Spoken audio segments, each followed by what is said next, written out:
Jharkhand board JCERT class 6 chapter 3 यानी part 3 है वायु जीवन के लिए आवश्यक है। इसमें देखिए पहला प्रश्न है, इनमें से सही शब्द का चयन करें, रिक्त स्थानों की पूर्ति कीजिए। ठीक है, तो इसमें पहला प्रश्न है, पृथ्वी के चारों ओर की वायु की सतह क्या कहलाती है?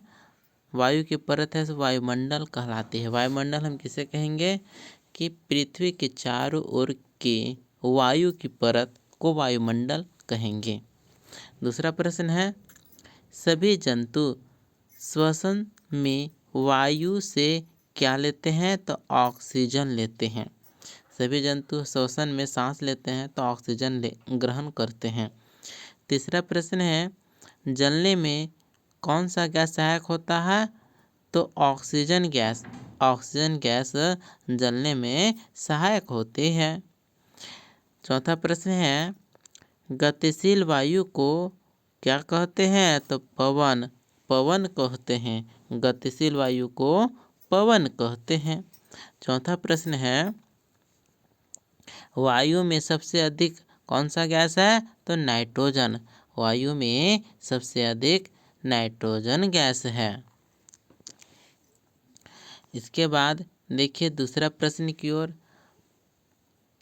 प्रश्न क्या करता है कि खंड क, ठीक है, में अंकित खंड क में अंकित शब्दों को खंड ख के सही व्याख्या से मिलान कीजिए। तो खंड क को खंड ख से मिलान करना है। तो देखिए मिलान किया हुआ है। यहाँ पर आंसर देख सकते हैं कि हवा पारदर्शी है, ऑक्सीजन जलने में सहायक है, नाइट्रोजन जलने में सहायक नहीं है, वायु गतिशील वायु है। इसके बाद आगे चलिए तीसरे प्रश्न की ओर। प्रश्न है कि सही उत्तर के सामने सही एवं गलत के सामने गलत का चिन्ह लगाइए। यानी सही गलत का चिन्ह लगाना है। देखिए पहला प्रश्न है कि वायु गैस जलवाष्प एवं धूलकण का मिश्रण है, जो बिल्कुल सही है। दूसरा प्रश्न है कि मिट्टी में वायु उपस्थित नहीं होती है, जो गलत है। वायु में मिट्टी है, मिट्टी में वायु उपस्थित होती है। तीसरा प्रश्न है, ज्वलन में कार्बन डाइऑक्साइड सहायक होती है, गलत। ज्वलन में ऑक्सीजन सहायक होती है। चौथा प्रश्न है, वायु हवाई जहाज उड़ाने में सहायक होती है, जो सही है। पांचवा प्रश्न है, वायु को हम देख सकते हैं? नहीं, वायु पारदर्शी होता है, इसे हम नहीं देख सकते हैं। उसके बाद देखिए चौथा प्रश्न है, वायु के संघटक क्या है? ठीक है, तो वायु के क्या संघटक होते हैं? तो वायु में बहुत सारे होते हैं, नाइट्रोजन, ऑक्सीजन, अन्य गैस।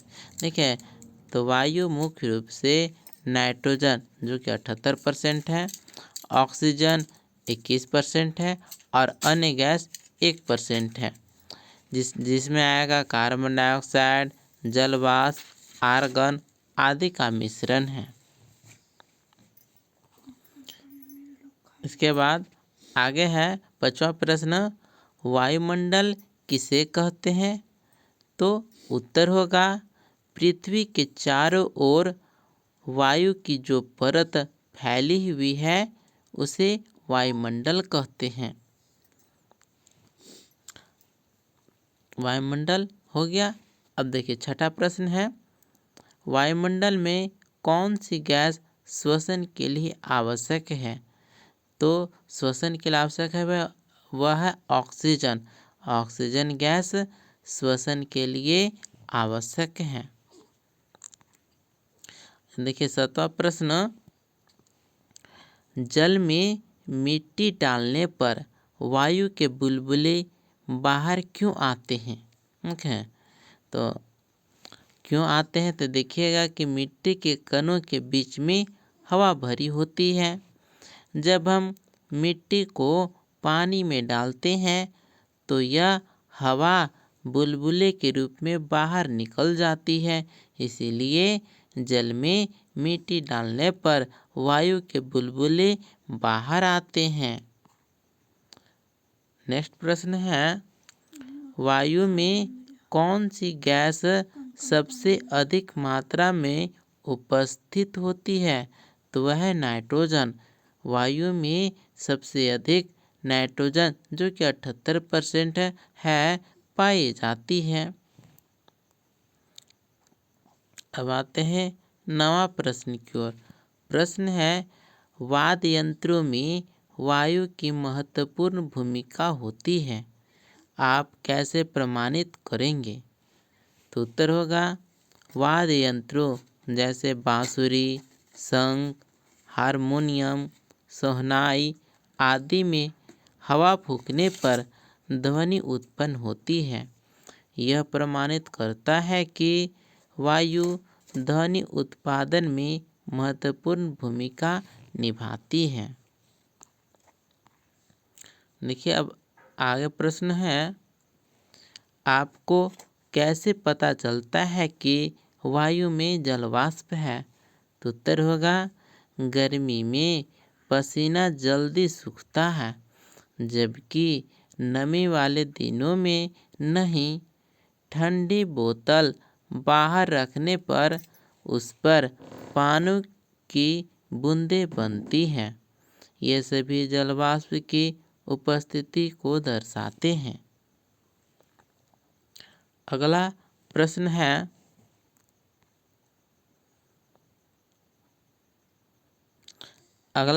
है,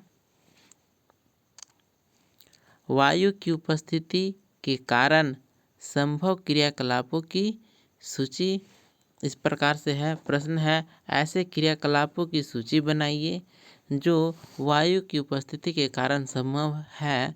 तो उत्तर होगा, वायु की उपस्थिति के कारण संभव क्रियाकलापों की सूची है, जैसे सांस लेना, मोमबत्ती जलाना, हवाई जहाज उड़ाना, कागज का उड़ना, बादलों का बनना, पतंग उड़ाना।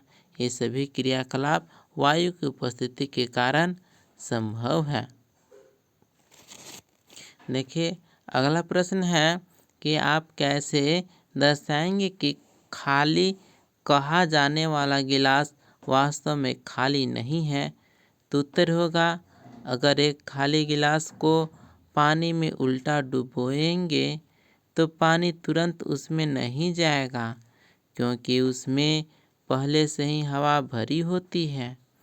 यह दर्शाता है कि गिलास वास्तव में खाली नहीं होता। अब देखिए, अगला प्रश्न, मुंह से सांस लेना क्यों हानिकारक है? तो उत्तर होगा, नाक में बाल और श्लेष्मा झिल्ली होते हैं जो धूल और हानिकारक कणों को रोकते हैं। मुंह से सांस लेने पर ये कण सीधे फेफड़ों में चले जाते हैं, जिससे संक्रमण हो सकता है। इसके बाद देखिए, अगला प्रश्न है कि अगर दो मोमबत्तियों को जलाकर अलग अलग आकार के गिलास से ढक देंगे तो कौन सी मोमबत्ती ज़्यादा देर तक जलेगी और क्यों? ठीक है, तो यहाँ पर आंसर होगा कि बड़े गिलास के नीचे रखी मोमबत्ती ज़्यादा देर तक जलेगी, क्योंकि उसमें अधिक मात्रा में ऑक्सीजन होगी जो दहन प्रक्रिया को बनाए रखेगी। अगला प्रश्न कि यदि वायुमंडल से ऑक्सीजन गैस समाप्त हो जाएगी तो क्या होगा? तो उत्तर होगा, देखिए, सभी जीवधारी मर जाएंगे, जलने की क्रियाएं बंद हो जाएगी, पृथ्वी पर जीवन असंभव हो जाएगा। पेड़ पौधे भी मर जाएंगे क्योंकि वे भी श्वसन करते हैं। इसके बाद है परियोजना कार्य। परियोजना कार्य में क्या है कि एक साफ कांच की खिड़की पर जो एक खुले क्षेत्र की ओर खुलती हो, कागज का एक आयताकार पट्टी लगा दीजिए। कुछ दिनों के बाद इस पट्टी को हटाइए। खिड़की के ढके हुए आयताकार स्थान एवं खिड़की के शेष भाग में पाए गए अंतर को नोट कर लीजिए। इस प्रयोग को प्रत्येक माह दोहराइए। पता लगाइए कि वर्ष के भिन्न भिन्न समयों में वायु में मौजूद धूल कणों की मात्रा में क्या परिवर्तन आते हैं। तो इस प्रकार से देखिएगा कि वायु में मौजूद धूल कणों का अध्ययन एक साफ कांच की खिड़की पर कागज की पट्टी लगाकर धूल कणों की मात्रा में बदलाव को हर महीने तुलना कर सकते हैं और इसे एक चार्ट बना सकते हैं। फिर है कि दूसरा प्रश्न, किसी बर्तन में थोड़ा पानी लेकर धीरे धीरे गर्म कीजिए। पानी के उबलने से पहले सावधानी से बर्तन के अंदर की सतह को देखिए। सतह पर क्या दिखाई देता है। इस संबंध में शिक्षक की सहायता के कारण सहित एक रिपोर्ट तैयार कीजिए। तो यह गर्म करने से क्या होता है कि गर्म करने से छोटे छोटे बुलबुले बनते हैं, जो यह दर्शाते हैं कि पानी में घुली हुई गैस बाहर आ रही है। इस पर रिपोर्ट तैयार करके आप खुद से आगे बढ़ाना है।